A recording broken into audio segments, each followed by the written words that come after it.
The MAGA plot to rob New York City mayoral candidate Zohran Mamdani of his chance of being elected is backfiring brutally on Donald Trump and his Democratic co-conspirators Andrew Cuomo and Eric Adams. That is according to data we'll break down momentarily from a brand new Quinnipiac poll that has Mamdani up by double digits after Mayor Eric Adams left the race at the behest of Donald Trump to try to prop up their billionaire butt buddy who loves abusing women as much as Trump does little girls, allegedly, Andrew Cuomo. Okay, he's rooting for your opponent, Andrew Cuomo. Why do you think that is? You know, he is looking to clear the field for Andrew Cuomo because he knows that Andrew Cuomo would clear the field for Trump's agenda. We're speaking about a former governor who, when he looked at the deployment of the National Guard in California, told New Yorkers, don't overreact. This is a moment where we have to address the administration for what it is, which is authoritarian. It's going to require us to do everything in our power to fight back, not to coordinate like Andrew Cuomo has done, being on the phone with Donald Trump, or collaborate like Eric Adams has done by welcoming ICE into the city. New York City Mayor Eric Adams announced Sunday he's dropping out of the mayoral race. This comes after President Trump and New York business leaders pressured Adams and Republican nominee Curtis Sliwa to drop out in order to narrow the race and help disgraced former Governor Andrew Cuomo beat the Democratic candidate Zohran Mamdani. But boy oh boy is that plot not going to plan, thanks in part to Cuomo's colossally cringy campaign. New York mayoral candidate Zohran Mamdani ran an ad. Well, he ran an ad during an episode of Golden Bachelor in which he said, "New York, will you accept this rose?" Not to be outdone, Andrew Cuomo ran an ad in which he said, "Honka honka." I'm Andrew Cuomo, and I could pretend to do a lot of jobs. But I know what I know, and I know what I don't know. And I do know how to make government work. I'll hire 5,000 new cops to partner with local community groups and keep our families safe. And we'll get the homeless off the streets and into the help they desperately need. There are a lot of jobs I can't do, but I'm ready to be your mayor on day one. Yeah, nothing like taking away jobs from working artists to have AI make you a campaign video. Whoever would have thought a billionaire would be so out of touch? Because I don't need anybody's money. It's nice. I don't need anybody's money. I'm really rich. I'll show you that in a second. Now, Mamdani addressed all of his haters and this massive scandal in a recent Democracy Now! Interview that, as we'll see on the other side of this, turned out to be pretty prophetic. The Democratic Socialist Assembly member shocked the political establishment when he trounced Cuomo in the Democratic mayoral primary in June. Cuomo is now running as an independent. Last September, Adams was indicted on federal bribery charges in a scheme spanning nearly a decade. Prosecutors allege Adams engaged in a long-running conspiracy in which he solicited and knowingly accepted illegal campaign contributions from foreign donors and corporations. In exchange, Adams allegedly helped Turkey's government open a new 36-story consular building near the United Nations here in New York without a fire inspection. Trump's Justice Department dismissed the charges earlier this year in what was seen as a quid pro quo in exchange for Adams implementing Trump's crackdown on immigrants. President Trump reportedly considered offering Adams a position in his administration, possibly ambassador to Saudi Arabia, if he dropped out. If elected, Zohran Mamdani would become New York City's first Muslim mayor. He was born in Kampala, Uganda, moved with his family to New York at the age of 7 as the son of the renowned academic and author Mahmoud Mamdani and Indian-American filmmaker Mira Nair. Zohran Mamdani, welcome back to Democracy Now! It's great to have you with us. Respond.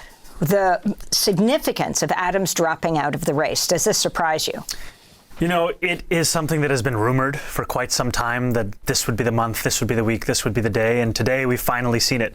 Yet it is also an encapsulation of so much of what has characterized Eric Adams' mayoralty, is decisions at the behest of Donald Trump and his billionaire donors and at the expense of working-class New Yorkers. And what we see in this moment is very much what we saw the day we started this campaign on October 23rd, a necessity to finally stand up to the days of big money and small ideas being what characterizes City Hall and instead delivering for the very working class New Yorkers that are being priced out of that same city. Well, let's go to what Eric Adams had to say in a 9-minute video message announcing his decision to drop out. New York Mayor Eric Adams did not mention you, Zohran, or Andrew Cuomo by name, but he said this, which has been viewed as criticism of your campaign. Major change is welcome and necessary, but beware of those who claim the answer to destroy the very system we built together over generations. That is not change, that is chaos. Instead, I urge New Yorkers to choose leaders not by what they promise, but by what they have delivered. So, Zohran, your response?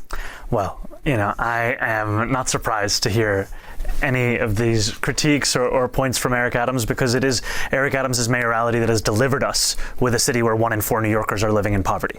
And in that same video, he diagnoses what the issues are that New Yorkers face. He speaks about the necessity of lowering costs, of improving quality of life, of keeping New Yorkers safe. And I don't contest the diagnosis. I contest his delivery, however. This is a mayor who raised the rent by 12% on more than 2 million New Yorkers, a mayor who priced New Yorkers further out of childcare, a mayor who has time and time again exacerbated a cost of living crisis, whether by raising the water bill or supporting Con Edison when they wanted to raise gas and electric. And so I wouldn't take advice on addressing that same crisis from the man who's been inflaming it time and time again. Well, could you say, Zohran, what do you think the impact of his dropping out will have on your electoral prospects? I think it's very much the same race. We have seen over the course of this race, especially in the final weeks and months of the primary, that Andrew Cuomo wanted nothing more than a one-on-one fight with me. And we gave him exactly that, and then we beat him by 13 points. And we continue to be just as confident. And yet what separates us from these other candidates is that we're not focused on them. We're focused on New Yorkers. New Yorkers deserve leadership that is thinking about how to benefit the people of the city. And too often politicians, be it Andrew Cuomo or Eric Adams, the meetings that they have or the phone calls with someone like Donald Trump, they're only speaking about themselves. It's time to actually think about New Yorkers. And he was right. This is very much the same race. The first poll post Adams dropout has Zohran Mamdani at a 46%, Andrew Cuomo at 33%, and Curtis Sliwa at 15%. Mamdani won Democrats plus 26, Independents plus 9, the Black vote plus 14, Hispanic plus 19, and Asian plus 48. And he is leading in 4 out of the 5 boroughs. The Bronx, where he's up 3, Brooklyn up 21, Manhattan 20, and Queens up 9. And that compares to their poll on the September 10th, when it was a 4-way race with Mamdani at 45%, Cuomo receiving 23% back then, and Sliwa still at 15%. At that time, Adams had about 12% of the support. With the poll's assistant director adding, the numbers changed, but the contours of the race haven't. Andrew Cuomo picked up the bulk of Adams' supporters, cutting into Zohran Mamdani's lead, but Mamdani's front-runner status by double digits stays intact. So while Cuomo has picked up most of what seemed to be Adams' supporters, the plot to stop Mamdani from barreling towards victory come November 4th have all but blown up in Donald Trump, Eric Adams, and Cuomo's faces. If you want to support the work we're doing here at Really American and U.S. Democratic Socialist, be sure to drop a like and subscribe to the video and check out the USDS YouTube channel. For Really American and USDS, I am Kenny Hesse, and I will see you guys in the next one.